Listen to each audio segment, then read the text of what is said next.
안녕하세요. 3월 7일 금요일 짱목과 말씀수다의 시간입니다. 오늘 주시는 말씀은 창세기 25장 1절부터 11절의 말씀인데요. 하나님 말씀을 보시겠습니다. 창세기 25장. 아브라함이 후처를 맞이하였으니 그의 이름은 그두라라. 그가 시므람과 욕산과 무단과 미디안과 이스박과 수아를 낳고 욕산은 스바와 드단을 낳았으며 드단의 자손은 아수르 족속과 르두시 족속과 르움미 족속이며 미디안의 아들은 에바와 이벨과 한옥과 아비다와 엘다이니 다 그두라의 자손이었더라. 아브라함이 이삭에게 자기의 모든 소유를 주었고 자기 서자들에게도 재산을 주어 자기 생전에 그들로 하여금 자기 아들 이삭을 떠나 동방 곧 동쪽 땅으로 가게 하였더라. 아브라함의 향년이 175세라. 그의 나이가 높고 늙어서 기운이 다하여 죽어 자기 열조에게로 돌아가매 그의 아들들인 이삭과 이스마엘이 그를 마무레하 벳 족속 소알의 아들 에브론의 밭에 있는 막벨라 굴에 장사하였으니 이것은 아브라함이 헷 족속에게서 산 밭이라. 아브라함과 그의 아내 사라가 거기 장사되니라. 아브라함이 죽은 후에 하나님이 그의 아들 이삭에게 복을 주셨고 이삭은 부엘라에로이 근처에 거주하였더라.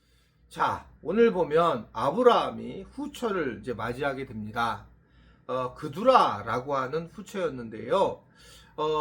그때 이제 이 노년에 들어서 이 아브라함이 이제 새로운 후처를 맞이하게 되었다라고 하는 겁니다. 그에 앞서 아브라함은 이미 우리 알다시피 이삭을 낳기 전에 하갈을 통해서 이스마엘을 낳게 되었잖아요. 그는 굉장히 많은 머리를 쓴 것 같습니다. 그래서 하나님이 기다려라. 근데 기다리지 않고 결국은 하갈을 통해서 아기를 낳으면서 이스마엘을 통해서 결국은 이스마엘이 계속 약속의 백성인 그 이삭의 자손들과 이삭을 굉장히 혼란스럽게 만드는 그런 상황으로 쫓겨내는 상황이 되는 것을 볼 수가 있잖아요. 결국 이러한 일로 굉장히 가족들이 어려워지고 다툼이 생기는 그러한 일들이 계속 이루어지는 걸 볼 수가 있습니다. 우리가 이제 살아가면서 굉장히 유혹되는 부분은 뭐냐면 하나님이 분명히 이렇게 말씀하셨는데 우리의 생각과 우리의 뜻을 가지고 살아가는 그런 모습들이 우리는 잘못된 모습이 상당히 많이 있다는 겁니다. 하나님의 뜻은 이건데 우리가 해석을 맡다가 막 이렇게 저렇게 하고 한번 정하면 다른 이야기를 안 드는 겁니다. 여러분 지금 나라가 왜 이런 이 상황이 되냐면 이게 양쪽으로 서서 어떤 상황이든 우리가 일단은 내가 정치적인 얘기를 하고 싶진 않으니까요. 서 있을 때에 다른 사람의 이야기를 안 듣는다는 거예요. 가장 커다란 문제는 서로 듣지 않습니다. 그러니까 이게 이제 심각한 상황이 되는 거예요. 제가 이제 제일 친한 친구 하나 있는데 이 친구가 약간 보수적인 생각을 갖고 있는데 자기는 막 화를 내면서 그런 거예요. 나는 동성애를 나는 받아들일 수 없다는 거예요. 그래서 그래. 난 진짜 누가 뭐래도 동성애 받아들일 수 않아서 내가 그렇지. 그렇지. 그랬더니 계속 얘기하는 거예요. 나는 화를 내면서 내가 얘기하는 건 하나도 안 들어요. 주변의 친구들 얘기를 안 들은 거예요. 왜냐하면 우리 친구들이 이렇게 정리를 했거든요.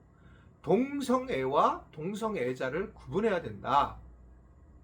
동성애는 아주 큰 잘못이에요. 우리가 동성애를 하는 것은. 그러나 동성애자는 어떻게 왔는지 확인이 되기 안 되니까 태어날 때부터 그랬는지 유전인자가 그랬는지 자기 욕심이 돼서 그랬는지는 모르지만 이 부분에 대해서 우리는 그냥 그 동성애자는 용서해야 될 대상이지 그들을 함부로 대할 대상이 아니다. 그러니까 동성애하고 동성애자를 구분하는 것이 저는 제가 볼 때 현재는 가장 그래도 명료한 성경적인 그런 기준으로 정해진 거다. 다시 얘기하면 동성애는 굉장히 잘못된 거다. 절대 하면 안 되는 거고 그러나 동성애자의 사람에 대해서는 우리가 함부로 얘기해서는 안 되고 결국 최종적으로는 이들을 천국에 데리고 갈 자다 라고 생각하는 거죠. 우리가 그건 잘 모르니까요. 그런데 딱 자기가 이 생각을 정리하니까 이런 얘기를 안 듣는 거예요. 정말 내가 무섭습니다. 그걸 보고. 야, 정말 안 듣는구나. 자기 생각으로 딱 정리하니까 듣지를 않는구나. 이게 근데 제 친구만 그럴까?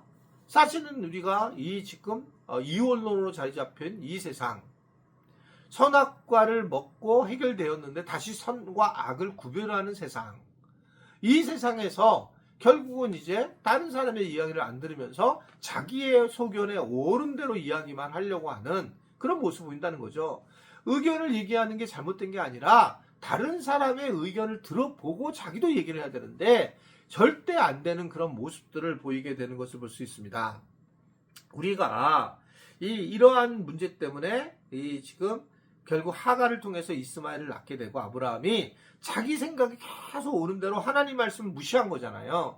그리고 이제 그것이 이스마엘과 이삭에 대한 문제점이 되면서 결국 리브가와 또는 어떻든 간에 그 하갈과의 문제가 되고 그러면서 아주 가정이 굉장히 풍지박살 나는 아프게 되는 그런 모습들을 우리가 볼 수가 있었습니다.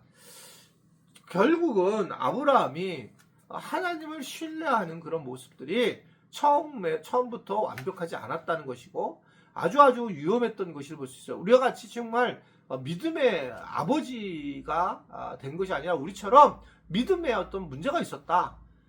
결국 머리를 많이 썼다. 이제 그런 얘기입니다. 지금도 그두라라고 하는 여인을 둔 것도 결국은 이게 자기 방식으로 이제 그 당시 풍습에 따라서 얻게 된 거잖아요. 그러니까 이런 부분에 대해서도 또 자기 논리는 있겠지만 나이가 먹어서 이런 부분에서 하나님의 뜻과는 좀 다른 그런 모습들을 보이고 있다라고 하는 것을 생각을 하고 있습니다.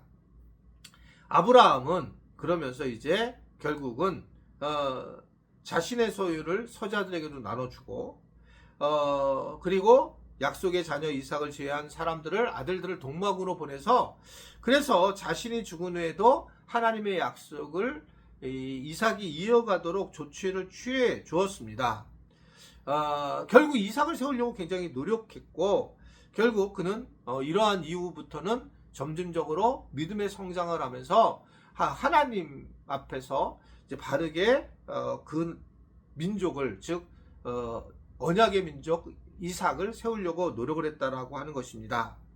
우리도 이 세상을 살아가면서 무엇보다 정말 삶을 좀 바르게 살아가야 되고 흔들리지 않고 주님이 말씀하신 대로 살아가야 되고 뭔가 우리에게 스스로에게 자꾸 뭔가 합리성을 가지고 우리를 흔들려고 할 때에 본질이 아니라면 우리가 바뀔 수 있겠지만 하나님이 말씀하신 본질이라면 끝까지 밀고 나갈 때에 하나님의 은혜를 구할 수 있다라고 하는 것을 생각을 해야 된다는 것입니다.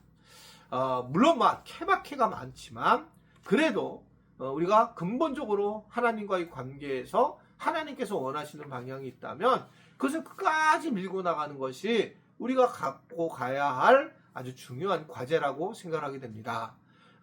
중간에 여러 조건들이 이스마엘이나 하갈의 이야기들이 들어오고 그두라 이야기가 들어오겠죠. 우리 인생에요. 그럴 때마다 우리가 더 기도하면서 이러한 세상적인 방식을 내려놓게 하시고 하나님만을 바라보고 살게 해달라고 그렇게 기도할 줄 알고 그렇게 삶을 결정할 줄 아는 우리 지체들이 되시기를 주님의 이름으로 부탁을 드립니다. 기도하겠습니다. 하나님 아버지 감사합니다. 오늘 말씀을 듣고 바르게 우리가 살아가게 하시고 그 은혜 가운데에 주님만을 바라보며 세상의 유혹에 이겨나갈 수 있는 우리 모두가 되도록 도와주옵소서. 예수님의 이름으로 기도드리옵나이다. 아멘.